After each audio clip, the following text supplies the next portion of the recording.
At the black oak trestle here.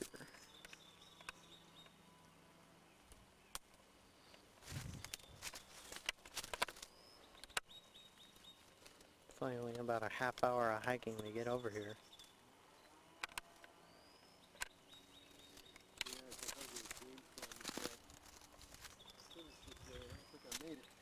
Yeah. Yeah.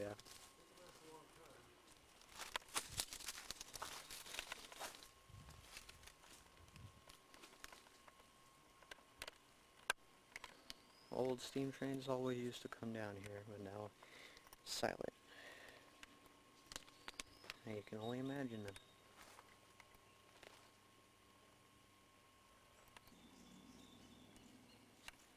The side of the black oak trestle on the right side coming from Ralph.